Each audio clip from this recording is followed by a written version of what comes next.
Wakanda soldiers were just laughing. I asked permission. Here. Good morning, guys. My name is Etonam Dumans, and welcome back to my channel.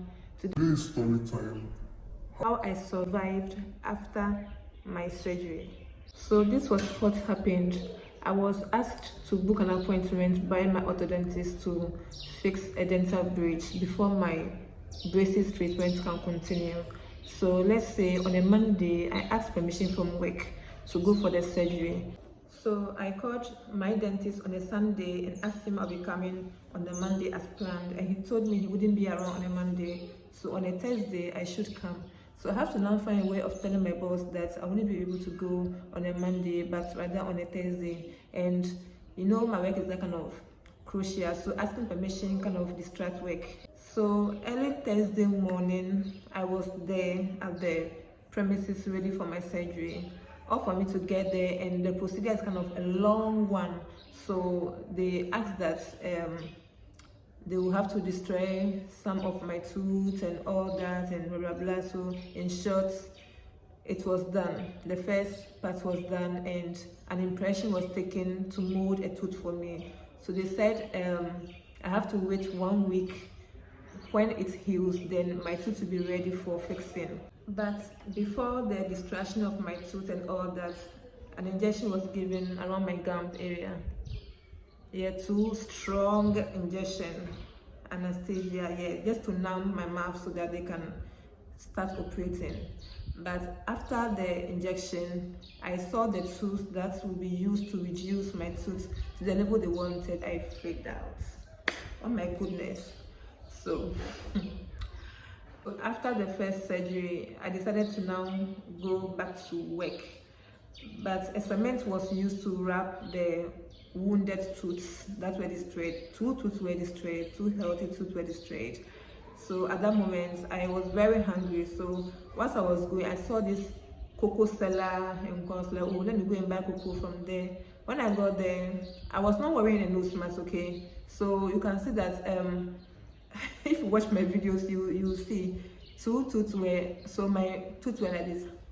There's a big gap here, and then this tooth was destroyed. It's shortened, and it was shortened, and a cement was used around it. So I was not wearing nose mask.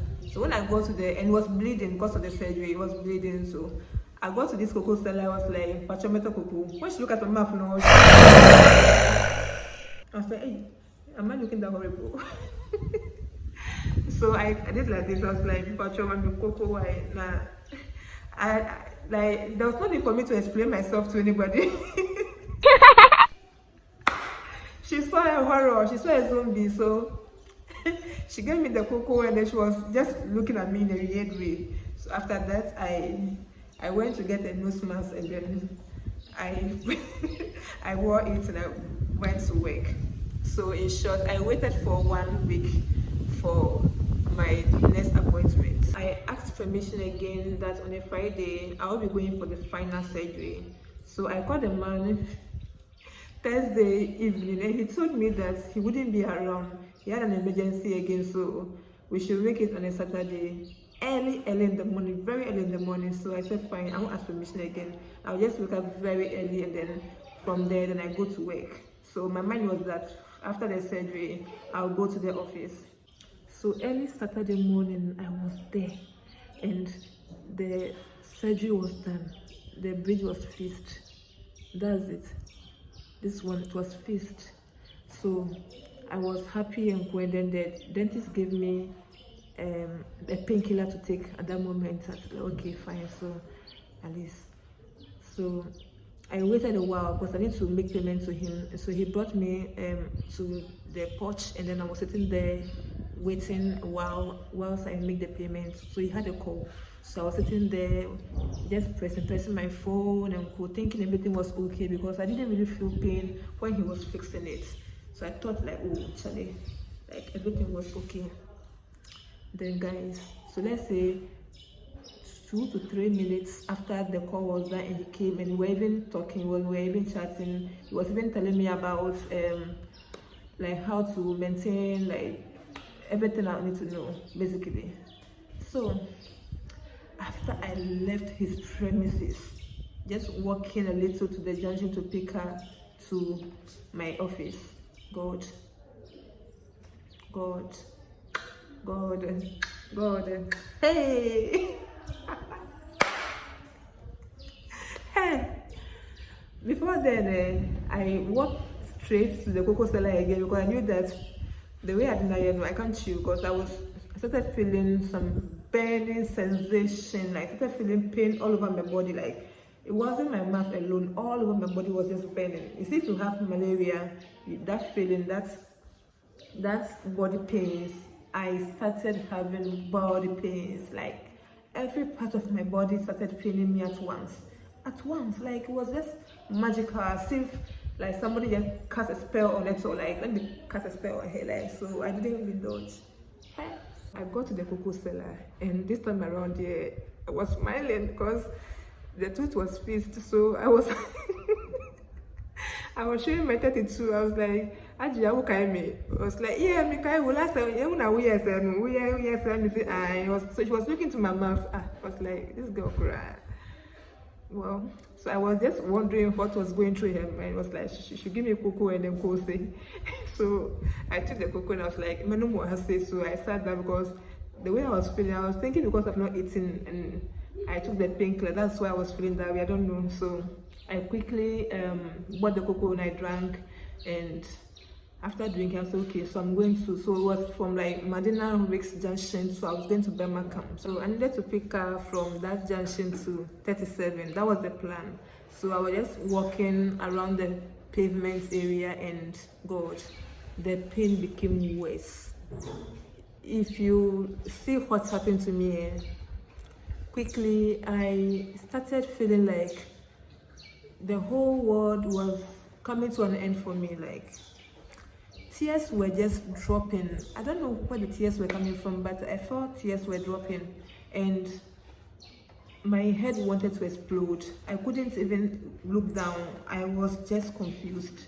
And what happened was that I didn't even tell my boss that I was going in for the surgery that morning because I thought I will finish early, and it was too early. So the plan was to go back to the workplace and like nothing will happen. So the way I was feeling, I was like, should I go to, I was contemplating whether I should go back to the office. So while waiting for the Trotsky, the pain was getting worse. It was getting worse. So now the only thing I can do is to now call my boss. So I called my boss and I was just figuring a way how to let him know I can't come to work. I was so scared. I don't know how he would take it because the permissions were so much. Like since last week I've been asking permission. Now today you have to go to work to ask for permission again. Like the whole thing was, I was like, no, I can't go to work because now the tears were flowing, and so I called. The phone was ringing, so I was just thinking of what to say. So whilst I was waiting for him to pick up the call, I was just thinking about what to tell him. Like, so he finally picked up. I was like, boss. Before I could just even say boss, he said, Elizabeth. And I said, yes, boss. And before I could say anything, I started crying on the phone. I was like, what's wrong? I said, boss, I'm done with the surgery and I can't even, it's as if I'm floating in the air. It was like, hello? I said, yes, boss, please. I want to go home. I'm done with the surgery and I can't even see anything. As I'm standing right now, I'm even crying. I say, yes, I can hear you. You are crying. Please, I want to go home. I beg you. I was like, no, it's okay. Go, just go home and go and rest. Because the way I was crying. So I dropped the call and I was now thinking of picking Uber. Sorry, Bolt. I don't have Uber up on my phone. I was just trying to pick Bolt. And from Risk to Amasama, it's very far, and I didn't have funds on me at that moment because the plan was to go back to the office, and I keep money at the office, so I was confused. I don't know where to get funds from. So I was like, okay, but the way I was feeling, so like picking Trotsky, I don't know, like to the extent I couldn't even raise up my head to even watch the road. I was stranded. I was just stranded. I don't know what to do. So now I have to just try and wipe the tears and get into the next trusky that arrived. So I was in the car, and luckily I got to Medina very fast, and I went to sit in the Sawun car. So I sat at the last but one seat. So as I was sitting there, the noise from the outside was just killing me. The noise. So I decided to now listen to music. So now this Rihanna song lifted me up. So I said, okay, so let me listen to at least a nice song, that a calm music to just calm my nerves. So now I plugged the earpiece and cool, and then a song that I love so much. In fact, I love Rihanna. So I was just listening to the song, and then the song was now pinching me. The song. It was as if Wakanda soldiers were just slapping me left and right. Hey, lift me up, then you want slap you. Hold me down, then that slap you. Like, the pain was getting worse. What at all is this? And then the noise from the streets.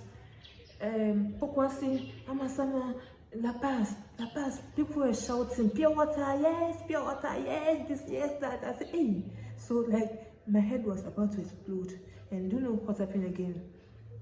I lifted up my head, took the earpiece off, and I was just good. So at that moment, I was just remembering all the good things that God has ever done for me in life. I was like, no, will I be able to survive this? Because the pain was intense. The pain was intense. So I was just praying God. I was just telling God that, please, if I don't survive this, just forgive me. So, and you know what happened again? Whilst I was in the car waiting, passengers were now entering. So there were these two Hausa guys who came to sit at my back. As if that was not enough. Now that lady that came, as sat by me, no, she was carrying a baby, and the baby started pulling me.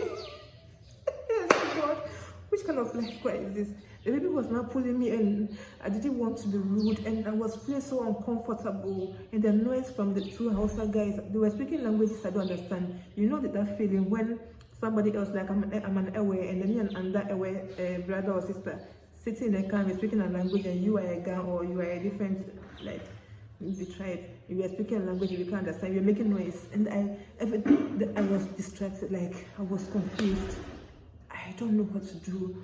I was just like, at that moment, I don't know, baby too was now pulling me. I thought, and that moment I felt like I was in hell. I felt like I was not in existence because the pain was just too much, guys. You don't understand.